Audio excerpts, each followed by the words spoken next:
his will he thinks his own is shaped in her forge.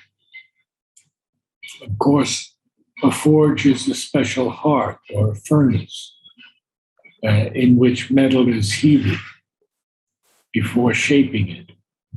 And interesting that Sri Aurobindo would be using such a strong word.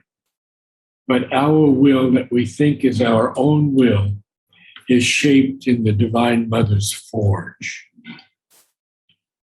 And of course, that's in the fire. Now, he continues, obedient to world nature's dumb control, driven by his own formidable power, his chosen partner in a Titan game, her will he has made the master of his fate, her whim the dispenser of his pleasure and pain. He has sold himself into her regal power for any blow or boon that she may choose, even in what is suffering to our sense. He feels the sweetness of her mastering touch. In all experience meets her blissful hands. On his heart he bears the happiness of her tread, and surprise of her arrival's joy in each event and every moment's chance. Well, this is the play of Deep Purusha and Prakriti. He is obedient, of course, to this silent control of the world nature. And yet, driven by his own formidable power, and formidable often means arousing fear or dread, but I believe here it means more awesome strength, awesome power. And driven by that power, his chosen partner in a Titan game. Now, Sri Aurobindo has a lot to say about Titan, but it's with the capital T. And here it is a lowercase t. And so this just means gigantic, immense game. Something of prodigious size or strength. His chosen partner in a Titan game, her will, he has made the master of his fate. Her whim, the dispenser of his pleasure and pain. So we see that everything revolves around his partner, Prakriti. It is, her will has become the master of his fate, and her whim the dispenser of his pleasure and pain. Now, a whim is a sudden or capricious idea, a fancy, we could say. Her fancy, the dispenser. A dispenser is one who bestows or administers something. Her whim is the dispenser of his pleasure and pain. Now, Sri Aurobindo says he has sold himself into her regal power for any blow or boon that she may choose, and even in what is suffering to our sense. He feels the sweetness of her mastering touch. In all experience meets her blissful hands. On his heart he bears the happiness of her tread, and the surprise of her arrival's joy in each event and every moment's chance. Well, there's going to be a lot more on that, but from the Vedic understanding, would you like to share something, Vladimir? Because this is a beautiful passage. Actually, the Veda, as we know, Rig Veda, doesn't really deal with this much. Oh, interesting. Right. It's more So, in the post-Vedic thinking. It is Purusha Prakriti. It is already Sankhya that Prakriti takes charge of everything Purusha, and all these surprises in life we get, and our excitement to live, and thrill to this, and fear, and everything what we experience. We agreed to receive it. We made an agreement. We consent to fall blind, to forget ourselves, to let her drive us. That's what he says. And so, but we can reconstruct, come back to our own awareness one day. Yes. So we'll continue on because there's a lot in this passage. It's so beautiful of the divine Lord giving himself to Prakriti. All she can do is marvelous in his sight. He revels in her, a swimmer in her sea, a tireless amateur of her world delight. He rejoices in her every thought and act, and gives consent to all that she can wish. Whatever she desires, he wills to be. The Spirit, the innumerable one, he has left behind his lone eternity. He is an endless birth in endless time, her finite's multitude in an infinite space. So, have we done Spirit? I don't believe so. Could someone do Spirit from the lexicon? Very important. Natalie, do you have it? The first definition they give is the principle of conscious life, the vital principle in humans, animating the body or mediating between body and soul. This is a Cambridge Dictionary.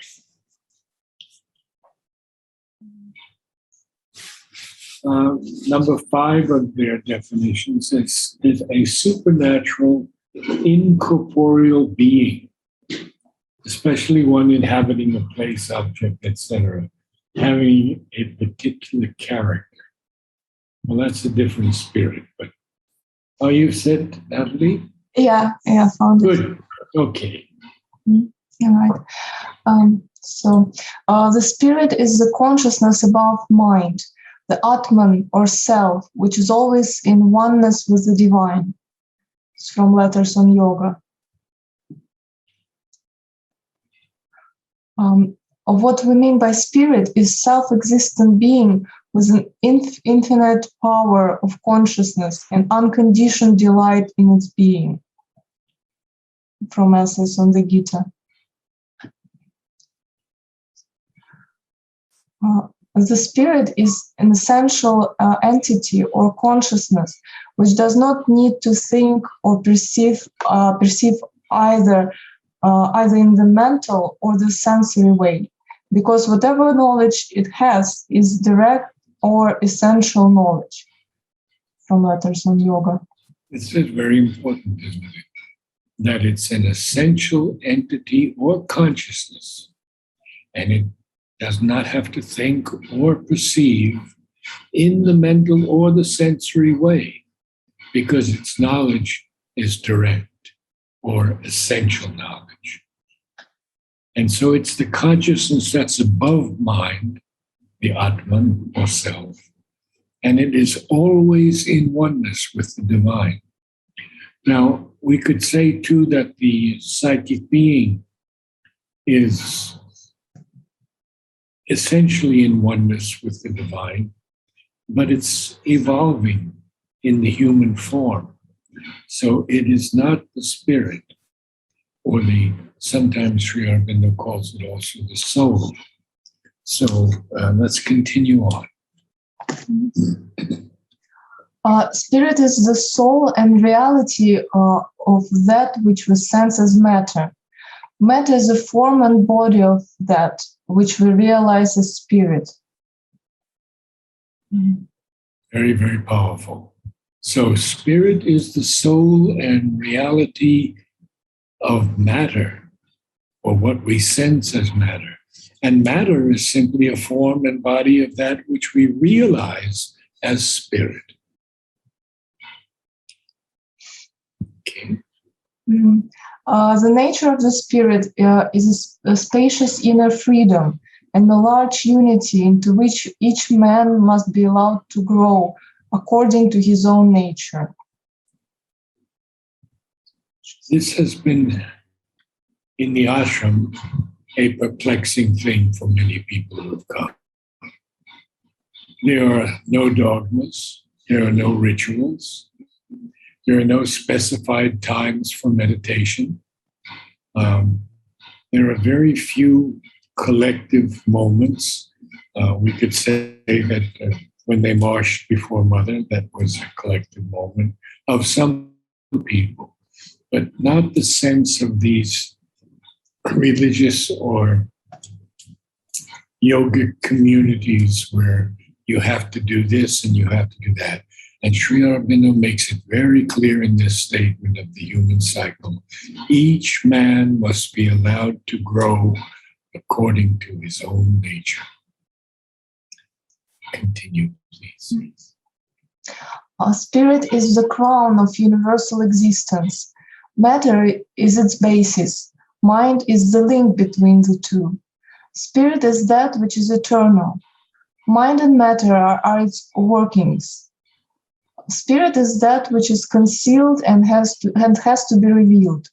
Mind and body are the means by which it seeks to reveal itself.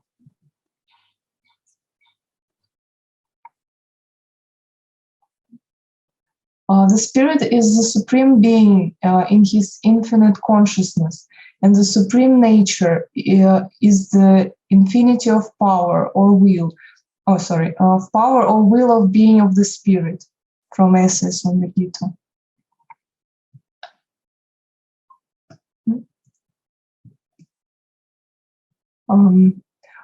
The spirit is the truth of our being.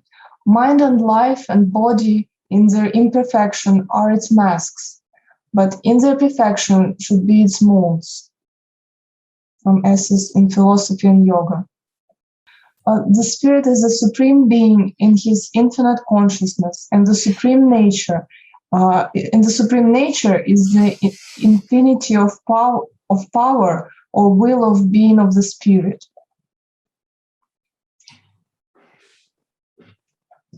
The spirit is the truth of our being.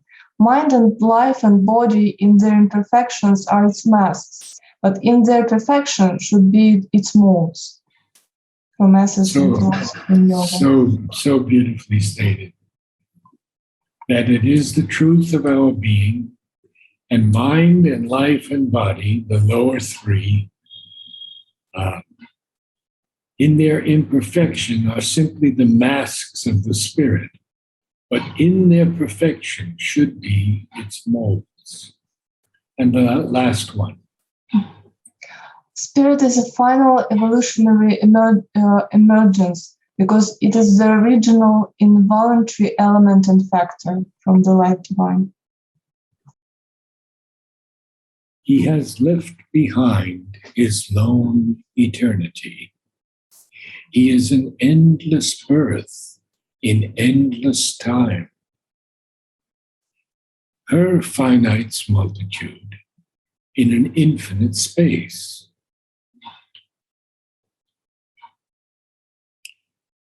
And then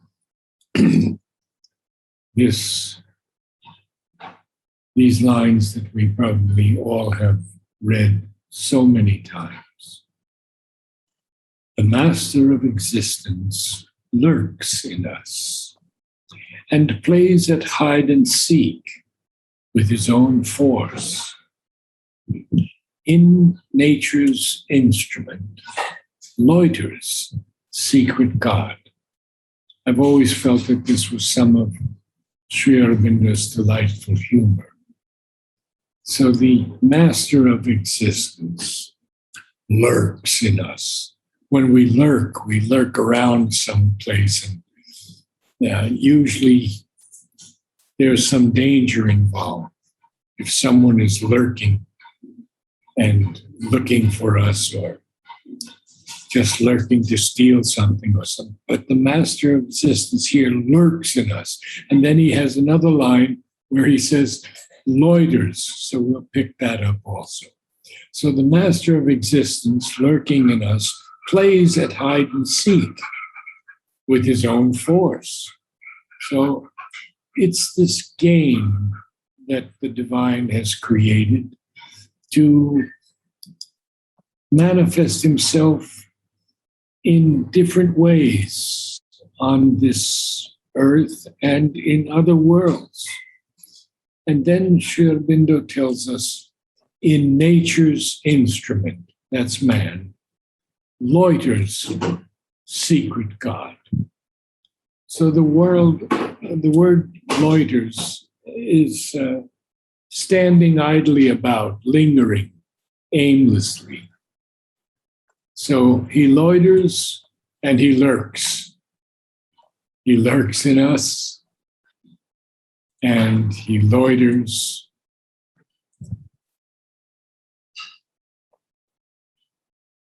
in nature's instruments, which are we are. I think we have done force and I think we've done nature.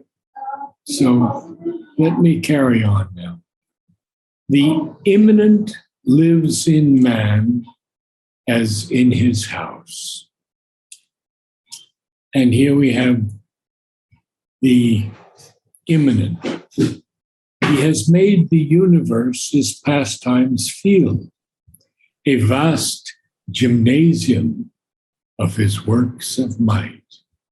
So I don't think we've done the immanent. So can someone read that?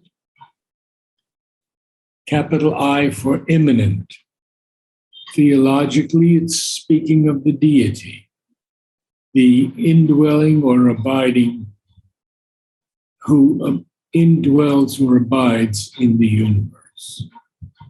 So let us see what Sri Aurobindo has to say. Anyone can read? Yeah, I can read. Okay. The immanent, Sri Aurobindo. He is the cosmic spirit and all creating energy around us. He is the immanent within us. All that is he, and he is the more than all that is.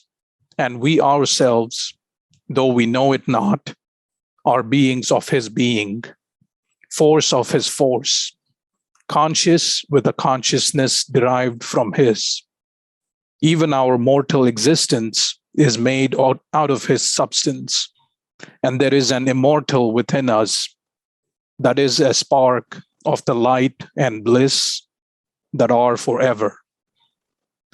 No matter whether by knowledge, works, love, or any other means, to become aware of this truth of our being, to realize it, to make it effective here or elsewhere, is the object of all yoga.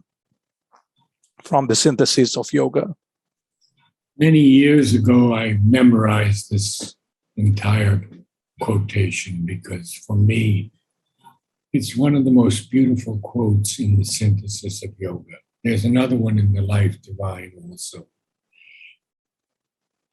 He says that all that is he. And he is the more than all that is.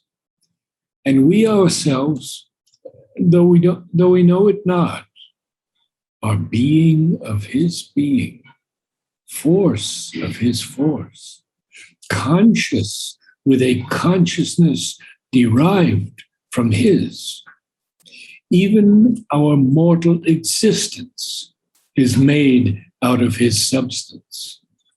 And there is an immortal within us that is a spark of the light and bliss that are forever. And the second sentence, no matter whether by knowledge, works, love, or any other means, to become aware of this truth of our being, to realize it, to make it effective here or elsewhere, is the object of all yoga. Continue, Nishan. It, the psychic, is constantly in contact with the immanent divine, the divine secret in the individual, from Letters on Yoga. Next. Next, it, the Gita, insists with a certain austere emphasis on the acceptance of the Godhead as the divine inhabitant in the human body. For he is the immanent in all existences. And if the indwelling divinity is not recognized, not only will the divine meaning of individual existence be missed, the urge to our supreme spiritual possibilities deprived of its greatest force, but the relations of soul with soul in humanity will be left petty, limited, and egoistic. From Essays on the Gita. Well, it's a bit telling that this is the way we see the world right now. The relations of soul with soul in humanity are rather petty, limited, and egoistic. Next. There results an integral vision of the divine existent at once as the transcendent reality, supracosmic origin of cosmos, as the impersonal self of all things, calm continent of the cosmos, and as the immanent divinity in all beings, personalities, objects, powers, and qualities, the immanent who is the constituent self, the effective nature and the inward and outward becoming of all existences. From the Essays on the Gita. All-knowing, he accepts our darkened state. Divine wears shapes of animal or man. Eternal, he assents to fate and time. Immortal, dallies with mortality. Now, have we done fate? Vladimir, you would know. I think we did in Okay. time. Mm-hmm. At time, I know we've done, yes. So the divine is, again, dallying. He accepts our darkened state. He even wears the shapes of animal or man. He assents even to fate and time because he's the eternal. And immortal dallies with mortality. Dallies is an interesting word, and its definition usually refers to wasting time idly, lingering, dawdling. So we see that even toying with something, he dallies with mortality, he toys with it. The all-conscious ventured into ignorance.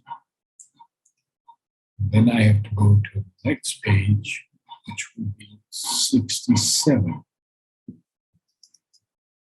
And we'll see what happens when he ventures into ignorance. the all conscious, now the all blissful. Again, one word because it's hyphenated. Bore to be insensible. Basically, insensible is unaware, unconscious. Incarnate in a world of strife and pain, he puts on joy and sorrow like a robe and drinks experience like a strengthening wine. Incarnate, of course, is the divine embodied in human flesh, especially the human form. So he is bearing to be insensible, even though he's the all blissful. He is incarnate in this world of strife and pain and puts on joy and sorrow just like a robe and drinks experience like a strengthening wine. Then he continues. He whose transcendence rules the pregnant vasts, prescient, now dwells in our subliminal depths. A luminous, individual power alone. So we have a few things here to look at. He whose transcendence rules the pregnant vasts. Well, his transcendence this is a term often used of the deity, being above and independent of the material universe. That pregnant in this sense means filled with, or abounding, teeming, fertile, rich. So he rules the pregnant vasts. And even then, prescient, now dwells in our subliminal depths. Prescient, of course, prescience is foreknowledge. He knows everything. And yet he dwells in our subliminal depths. And I don't know if we've done subliminal. I think we may not have done it. So could someone do subliminal for us?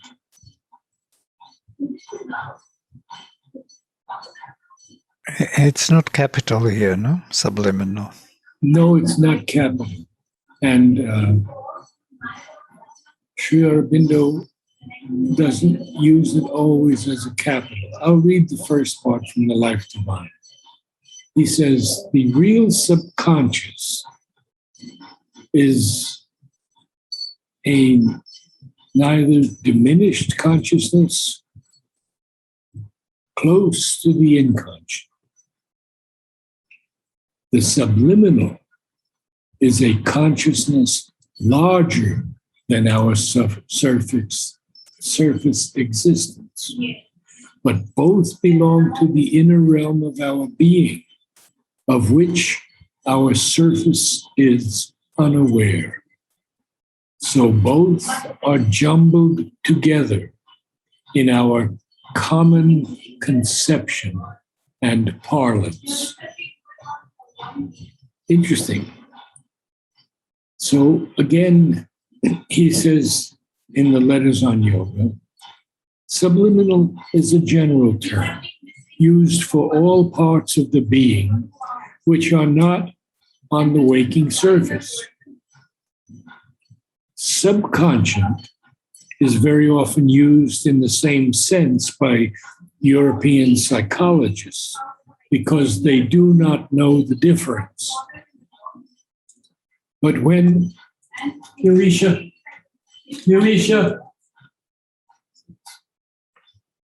excuse me. But when I use the word, I mean always what is below the ordinary physical consciousness, not what is behind it. The inner mental, vital, physical, the psychic are not subconscious in this sense, but they can be spoken of as subliminal. Would someone like to read the others? Okay. I can read them. Okay. If that's okay, I'm reading twice. Doesn't matter. We might say then that there are three elements in the totality of our being. There is the submental and the subconscient, which appears to us as if it were inconscient, comprising the material basis and a good part of our life and body. There is the subliminal, which comprises the inner being, taken in its entirety of inner mind, inner life, inner physical, with the soul or psychic entity supporting them. There is this waking consciousness, which the subliminal and the subconscious throw up on the surface, a wave of their secret surge. But even this is not an adequate account of what we are. For there is not only something deep within, behind our normal self-awareness, but something also high above it. That too is ourselves. Other than our surface mental personality, but not outside our true self. That too is a country of our spirit. For the subliminal proper is no more than the inner being on the level of the knowledge ignorance, luminous, powerful, and extended indeed, beyond the poor conception of our waking mind, but still not the supreme or the whole sense of our being, not its ultimate mystery from the life divine. You could do one more, two more, and then we have to, our time is up. Yes. It is true that the subliminal in man is the largest part of his nature and has in it the secret of the unseen dynamisms, which explain his surface activities. But the lower vital subconscious, which is all that this psychoanalysis of Freud seems to know, and even of that it knows only a few ill-lit corners, is no more than a restricted and very inferior portion of the subliminal whole.